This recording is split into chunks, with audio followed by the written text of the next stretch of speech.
사순절이 시작되었습니다. 이 사순절 기간에는 그 어느 때보다도 주님의 고난을 묵상하며 나아가는 소중한 시간들로 보내야 할 것입니다. 성도들의 삶이 좀 더 경건한 모습으로 바뀌었으면 참 좋겠습니다. 그래서 오늘 우리에게 주신 말씀을 통해서 어느 선까지 용서가 가능할까요? 라는 제목의 말씀으로 은혜의 자리로 나아갑니다. 용서라는 이 단어 쉽지 않습니다. 이 용서라는 단어 그냥 듣기에는 사실 듣기에도 불편하지요. 우리의 생각대로 되지 않는 게 용서지 않습니까? 결국 용서라는 이 말은 뭐와 연결이 되어 있습니까? 죄라는 말과 연결이 되어 있지요. 죄가 아니면 용서할 이유도 없지요. 그렇지 않겠습니까? 잘하는 사람들에게 용서란 말을 거기에 적용시킬 리가 없지요. 죄 지은 사람들, 죄적 관점에서 용서란 말은 서로 연결이 되어 있습니다. 그러면 죄는 뭐예요? 일반적 관점에서 죄는 이렇게 정의를 내리는 사람도 있더라고요. 사전적 의미 말고요. 나로 인해서 다른 사람에게 피해가 가해질 때, 이제 그게 발각되어지면 법률이란 그 법을 통해서 그 사람에게 형벌을 가하는 게 죄의 결과물입니다. 그런데 그것이 발견되지 않을 경우는 그냥 묻어두지만 사실은 그 죄를 범하는 자의 마음속에는 자꾸만 양심의 가책을 느끼게 되지요.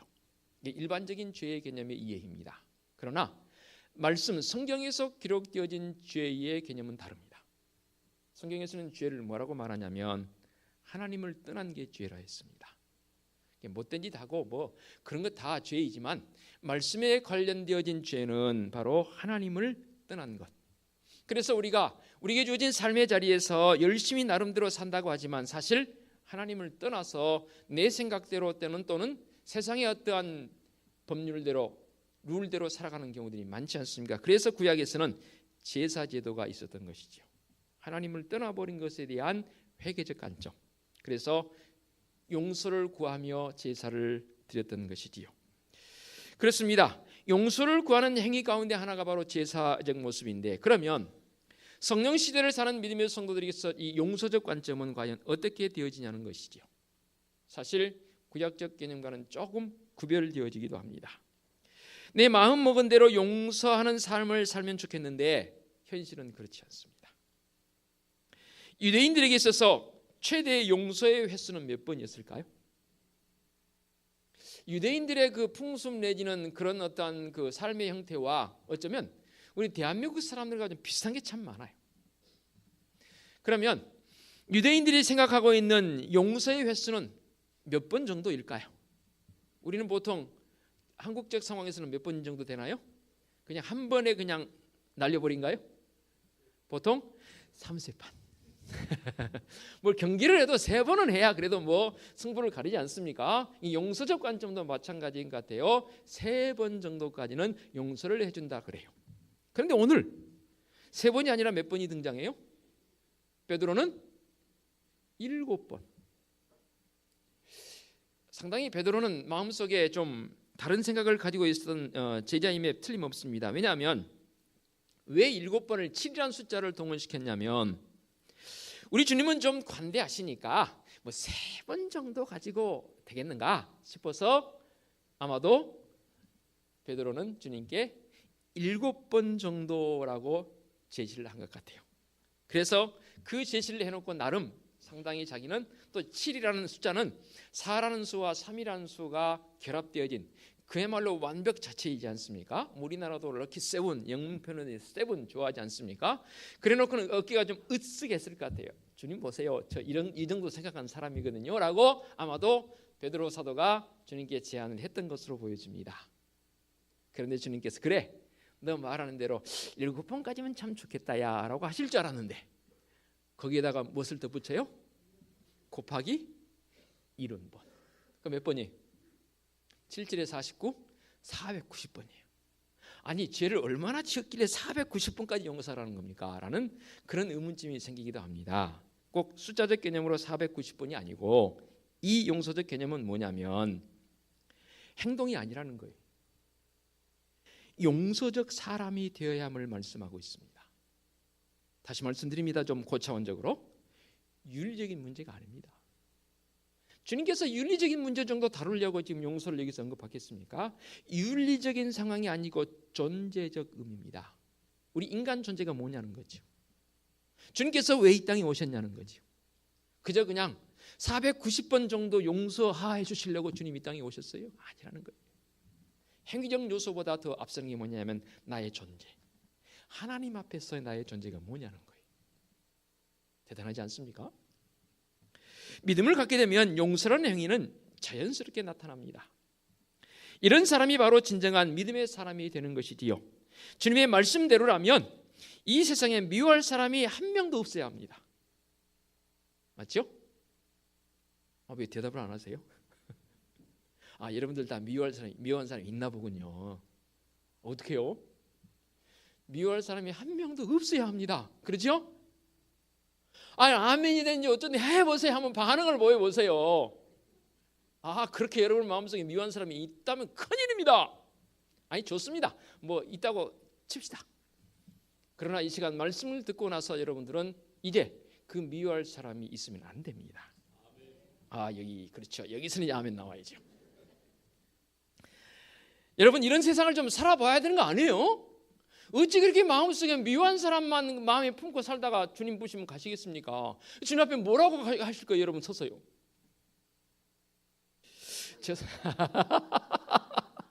죄송합니다. 그래 그러면 제가 이제 설교 못 하잖아요. 이제 용서, 그렇죠. 서두에 말씀드린 것처럼 쉽지 않은 일입니다. 지혜와 연결되어 있습니다. 대부분은 이 용서받는 것에 대해서 그것으로 끝나버린 경우가 참 많습니다. 그런데 그냥 용서라는 그 말로 이해되어져서는 안 된다 그 말입니다. 이 용서란 말로 끝나게 되면 그것은 미완성입니다. 완성해야 되잖아요. 완성은 이 용서라는 그 부분을 통해서 하나님을 깨닫고 하나님을 나의 하나님으로 받아들이고 고백하는 자리까지 가야 합니다. 이게 진정한 용서하는 자의 마음이 되는 것이지요. 예를 들면 그겁니다. 호세아 선지 아시지요? 물론 이스라엘 백성을 향한 하나님의 경고의 메시지이지만 호세아 선지에게 뭐라고 말씀하십니까? 너는 저 음탕한 여인 고멜을 아내로 맞이해라. 그래서 아내로 맞이하지 않습니까? 아내로 맞이했는데 자꾸만 또 나가버려요. 나갈 때마다 계속 가서 데리고 옵니다. 그럼 만일에 호세아가 그래 하나님 말씀대로 너 그 음탕한 여인 고멜을 데리고 와서 너의 아내로 삼아다 그리고 얘 집에 들였습니다. 그리고 소 닭 보듯이 모른 체 해버리면 되나요? 모른 체 했는데 아이가 3명이나 생겼을까요? 성경에 보면 이 고멜과 호세아 선지자 사이에 아이가 3명의 이름이 등장하잖아요. 그런 거지요. 그죠? 용서적 개념 속에서는 용서로 끝나는 것이 아니라 이 과정을 통해서 좀 더 발전된 단계로 나가야 한다 그 말입니다. 그렇습니다. 진정한 용서의 과정은요, 하나님을 가지지 않으면 용서의 의미가 없어집니다. 하나님으로 가득하지 않은 상태에서 용서 되나요? 즉 행위적 요소만을 강조하는 경우가 많습니다. 결코 용납되지 않습니다. 하나님을 마음에 모신 상태에서는 자연스럽게 용서가 되지요. 용서는 그냥 나오는 게 아니더라고요. 용서가 안 된다고요? 용서할 수 없다고요? 딱 단정 지으면 됩니다. 믿음이 없는 사람입니다. 심지어는 어떤 사람은 심하게까지 말해요. 내 눈에 흙 들어가기 전에는 용서 못한대. 그런 게 어디 있어요? 그 마음 속에 하나님이 없는 사람입니다. 용서가 믿음을 가진 사람들에게 특정적인 어떤 표징적 요소로 분명히 나타나 보이지 않은데 오늘 귀한 말씀입니다. 오늘 말씀 이해하기 전에 먼저 오늘 본문에 있는 내용 21절부터 제가 봉독을 했는데 15절부터 이 말씀을 사실 이해해야 합니다. 왜냐하면 이 15절부터 말씀 보게 되면 이렇게 이제 말씀이 나타납니다. 주님께서 형제가 죄를 범하거든 먼저 권고하고 권고를 듣지 않거든 두세 증인을 세워서 죄에 대한 분명한 확증을 하라고 그랬습니다. 그럼에도 불구하고 이 죄를 지은 형제가 시인하지 않습니다. 그래 내 죄 지었다 라고 고백하지 않습니다. 끝까지 우깁니다. 그럴 때는 이방인과 세리와 같이 여기라라고 그렇게 말씀하십니다. 이 말씀을 듣고 있던 베드로가 갑자기 주님 앞으로 나와서 범죄한 형제의 죄 용서에 대해서 묻습니다. 그러자 주님께서 비유를 들어 말씀하십니다. 어떤 임금 앞에 10,000달란트 빚진 사람을 데리고 왔습니다. 그런데 이 10,000달란트 빚진 사람은 갚을 것이 없습니다. 그러니까 임금이 뭐라고 그래요? 네 몸을 팔고 네 가족을 팔아서라도 다 갚으라. 그러니까 이 10,000달란트 빚진 사람이 제발 용서해 주십시오. 도저히 저는 갚을 길이 없습니다라고 사정을 합니다. 그랬더니 이 임금이 이 10,000달란트 빚진 사람을 용서해 주십니다. 즉 탕감해 주었습니다. 그래, 너가 참 그렇다니 안 갚아도 된다. 할렐루야. 안 갚아도 된다. 여러분 얼마나 기분이 마음속에 좋겠습니까? 그 빚에 눌려서 이걸 갚아야 되는데 더군다나 이 임금 앞에 가서 너 안 갚으면 안 된다. 뭐 심하게 표현은 너 안 갚으면 오죽했으면 너 몸을 팔아서 네 가족을 다 팔아서라도 갚으라 하겠습니까? 그렇게 탕감을 받고 기쁜 마음으로 즐거운 마음으로 날아갈 듯 이제 나왔습니다. 가다가 100데나리온 자기에게 빚진 동료를 만납니다. 그리고는 그 빚진 동료를 향해 야, 너 100데나리온 나에게 빚졌잖아. 빨리 갚어. 그러니까 이 100데나리온 빚진 사람이 사정을 합니다. 아마도 이 10,000달란트 탕감받은 사람 못지않게 사정을 했던 것 같아요. 죄송합니다. 갚을 길이 없네요. 뭐라고 못 갚는다고 멱살까지 잡았습니다. 너 안 갚어? 안 갚으면 죽어. 못 갚자고 하니 그러면 옥에 가두어. 그래서 이 100데나리온 빚진 사람을 옥에 가두어 버렸습니다. 그 상황을 동료들이 봤습니다. 안타깝습니다. 그리고는 바로 임금에게 가서 이러이러한 자초지종을 말합니다. 이러한 못된 사람이 있습니다. 했더니 임금이 노를 바랍니다. 당장 잡아들여 옥에 가둬버려. 무슨 말이에요? 빚 탕감해 준 것 10,000달란트 없이 했다고 말입니다. 다시 갚으라고 말입니다. 무엇을 말하고 있습니까? 왜 용서를 못한 것일까요? 이 10,000달란트 빚진 사람이 100데나리온 빚진 사람의 그 빚을 왜 용서를 못했냐 그 말입니다. 저 계산이 좀 잘못됐을 수도 있습니다만 이해하시고 들어주십시오. 10,000달란트, 10,000달란트를 지금의 비용으로 환산을 제가 좀 해봤습니다. 제가 설교하면서 계산기 몇 번 눌렀습니다. 왜냐하면 환산하요. 왜냐하면 단위들이 좀 달라서. 뭐 이집트에서는 한 달란트가 금 60kg이라고 그러고 또 다른 데서는 34kg이라고 그러고 어떤 데는 32kg이라고 그러고 또 은달란트하고 금달란트는 또 달라요. 그러나 최고치로 가지고 있는 일반적인 금달란트 개념에서 한 달란트가 금 34kg 정도 됩니다. 그러면 한 달란트는 약 6,000세겔, 6,000데나리온 정도 됩니다. 한 데나리온이 하루 장정의 하루 품값이라고 했으니까 뭐 요즘 일 나가시면 더 많이 받는 것도 있지만 10만 원으로 쉽게 계산하십시다. 10만 원. 하루에 내가 품삯을 10만 원 받는 거예요. 그러면 6,000데나리온이면 얼마예요? 모르세요? 6천만 원이잖아요.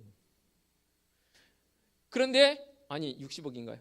계산하시고 제가 계산기 눌러보니까 10,000달란트 그렇게 해서 계산하니까 10,000달란트가 약 6조 원 정도 되더라고요. 6조 단위 말하는데 그냥 그 뭐 감동도 없어요. 그냥 뭐 조 단위 입이 쩍 벌어질 정도는 평생에 여러분 억짜리 호주머니 넣고 다닐 수 있습니까? 1억 원? 저 언젠가 한번 2억 원짜리 수표로 제가 호주머니 넣고 은행 가는데요. 가슴이 콩닥콩닥 하더라고요. 제 돈도 아니지만 그 2억 원짜리 수표 제가 가고 진짜 쉽지 않더라고요. 근데 6조 원입니다. 그러면 100데나리온 계산해 보니까 하루품 싹 10만 원 계산하고 100이니까 한 1,000만 원 정도 돼요. 여러분 그게 너무 많으니까 공짜하면 뗍시다. 6조에서 공항 떼니까 6천억이더라고요. 6조 원을 공항 떼니까 1,000만 원에 공항 떼니까 100만 원이더라고요. 100만 원 대 6천억입니다. 1,000만 원 대 6조 원입니다. 요즘 원억 단위가 세서 뭐 실감이 안 가는데 어쨌든 그런다 쳐요. 이 6조 원적 개념은 뭐 말하냐면 용서적 개념에서 본다면 완전한 용서를 지칭합니다. 6조 원이 중요한 게 아니고 왜 이 10,000달란트 탕감받은 사람이 100데나리온 빚진 사람을 용서하지 못했을까? 탕감해 주지 못했을까?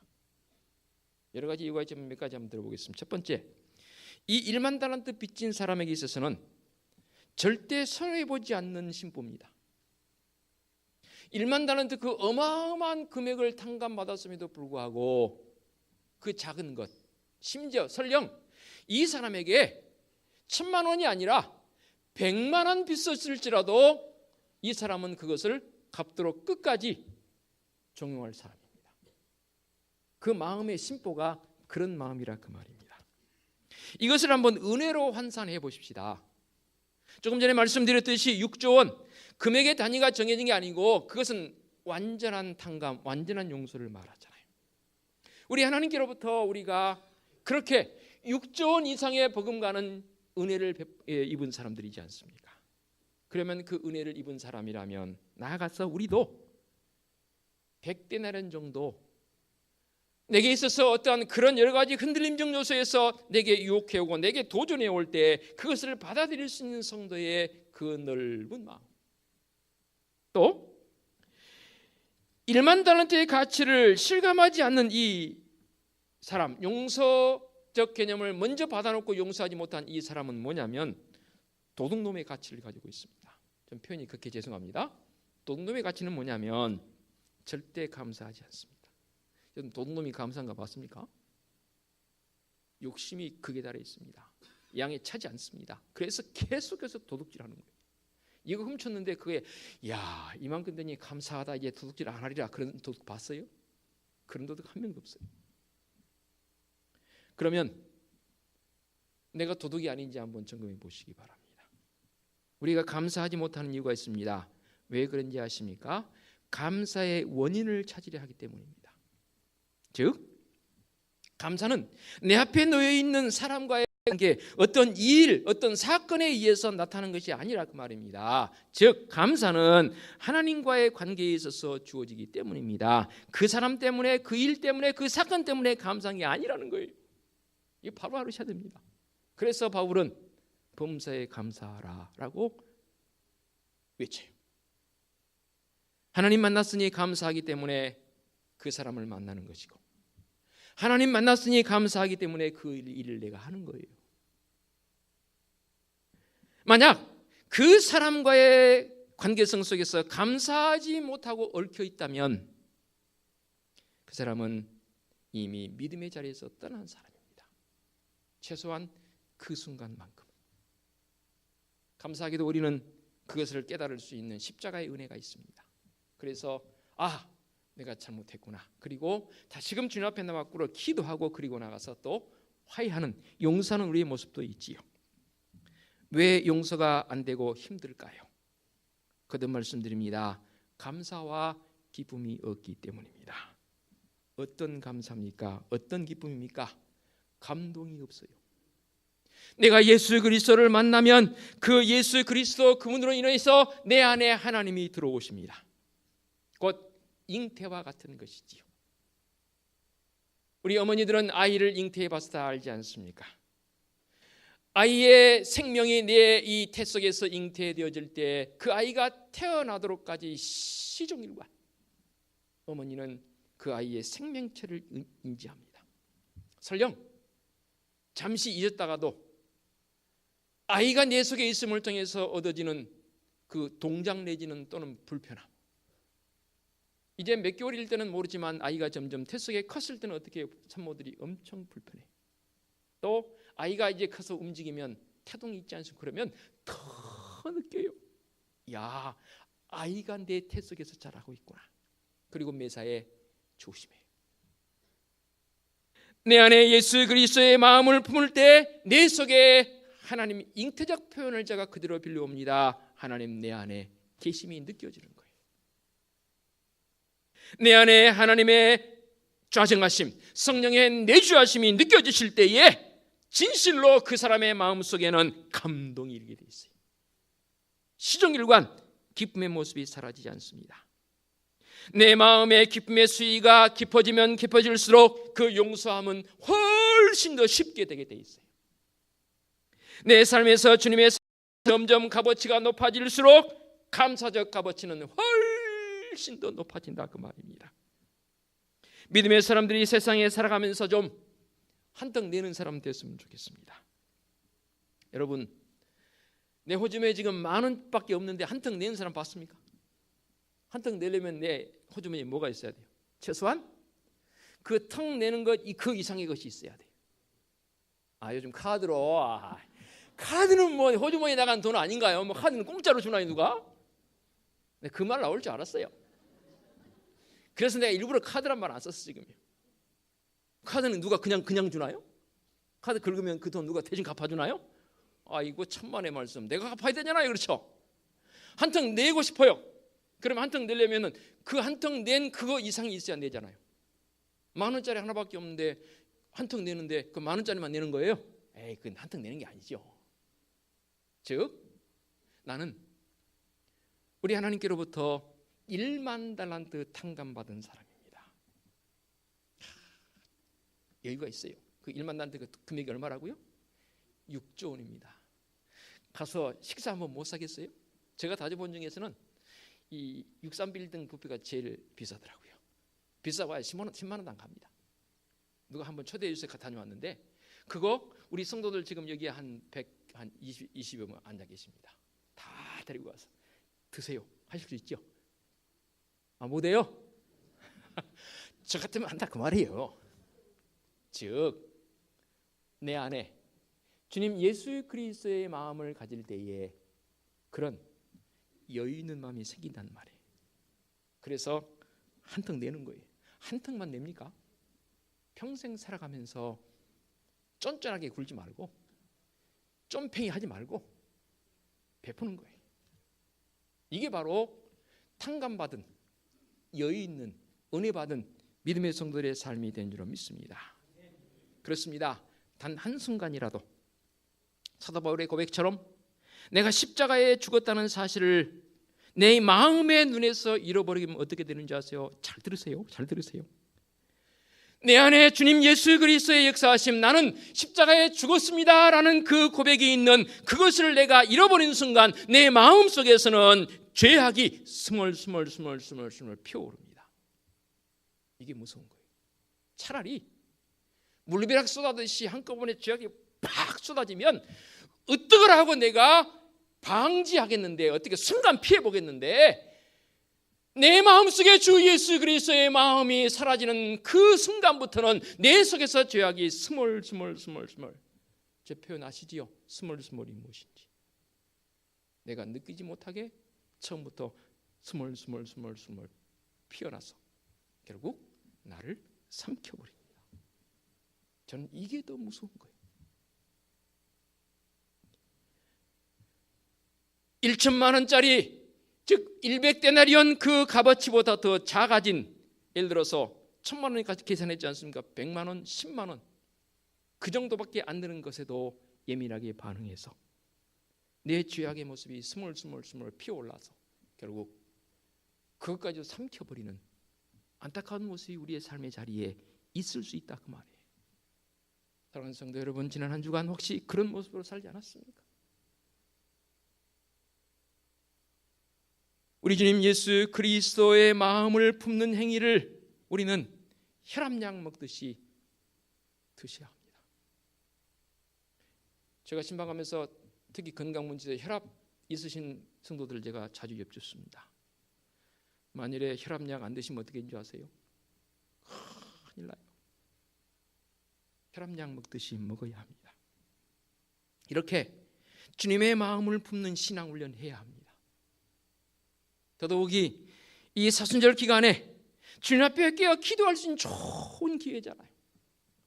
워낙에 안 하니까 저는 그래도 절기라는 게 너무 중요한 것 같아요. 아니 그래도 뭐 다른 종교가 뭐 라마단이라는 제도를 가지고 그 사람들은 그렇게 하던데 뭐 한 달 동안 낮에는 전혀 음식을 안 먹더라고요. 그리고 해가 떨어지면 음식을 먹더라고요. 아니 이방 종교도 사람들 그렇게 하는데 하도 기도 안 하니까 이 사순절을 정해서 이 기간만큼이라도 기도하라고 주신 시간 아니던가요? 워낙에 말씀을 안 읽으니까 이 사순절 기간만큼이라도 좀 말씀 앞에 서서 주님의 고난을 묵상하고 말씀의 능력을 경험하라고 주신 시간 아니던가요? 그럼에도 불구하고 내일 새벽에 한번 봐보겠습니다. 제가 억지로 강제로 깨워라 그 말 아니잖아요. 진짜로 내 안에 주신 은혜를 따라서 영적 깊이를 돼가는 성도들의 몸부림이 있어야 합니다. 더욱 놀라운 말씀은 오늘 우리에게 주신 말씀 가운데 34절 35절에 이렇게 말씀하십니다. 주인이 노하여 그 빚을 다 갚도록 그를 옥조르게 넘기느냐.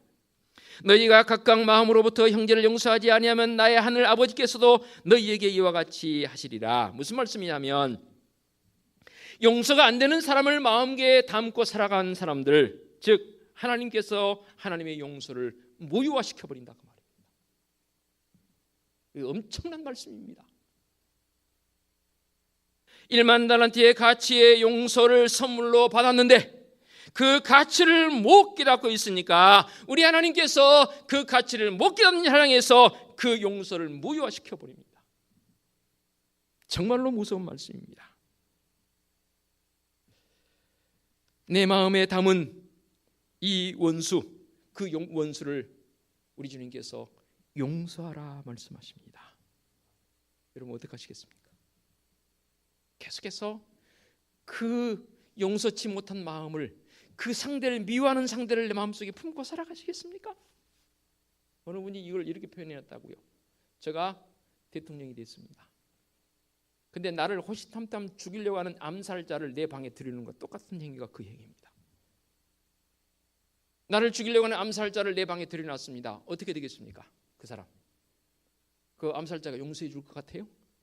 금방 죽여버려요. 즉 내 마음에 품고 있어야 할 하나님의 마음 대신 내 마음속에 미워하는 상대를 품고 있다면 그 사람은 바로 그와 같은 똑같은 사람이라 그 말입니다. 다시 한번 여러분에게 여쭙습니다. 내 마음에 담고 있는 원수, 미워하는 사람이 있다면 우리 주님께서 그를 향해서 용서하라고 말씀하십니다. 어떻게 하시겠습니까? 원수 갚는 것은 나에게 있는 게 아니고 누구에게 있다고요? 우리 주님께 있습니다. 주님께서 하신다고 합니다. 그런데 어떤 사람은 맡기기는 맡기는데 주님, 이런 사람도 있더라고요. 그 사람에게 원수를 안 갚으면 하시되 제가 직접 알아고 주님께서 해주신다 했으니까 저는 이렇게 갚았으면 좋겠어요. 자기 방법을 주님께 구하는 사람이 있더라니까요. 그 방법을 제가 십겁했습니다. 그거는요, 차라리 주님께 안 맡기면 못해요. 자기가 하는 것보다 더 악한 사람이에요. 그 사람. 주님의 방법으로 하세요. 사랑하는 성도 여러분, 마지막 말씀을 정리하며 묻겠습니다. 어느 선까지 용서가 가능할까요? 오늘 말씀 제목입니다. 여러분 어느 선까지 용서하시겠습니까? 무한대, 선이 없다 그 말이죠. 그래요, 맞습니다. 그래서 저는 이렇게 말씀드리고 싶어요. 굳이 선을 그으라면 어느 선까지요? 예수님의 선까지, 딱 거기까지. 그 말이 그 말이에요. 사실은요. 기도하겠습니다. 하나님 아버지, 용서하라 말씀하시는데 이 단어가 어쩌면 이렇게 부담스러운지요. 주님, 아직도 내 마음속에 미워하는 상대, 원수 같은 상대를 품고 살아가고 있습니다. 어찌할까요? 주님, 용서하여 주시옵소서. 이제 이후로 주님 예수 그리스도의 그 마음을 내 마음으로 삼습니다. 용서치 못할 사람이 없거든요. 왜냐하면 이는 그 일이 내 일이 아니거든요. 우리 주님 말씀하십니다. 내가 갚을게.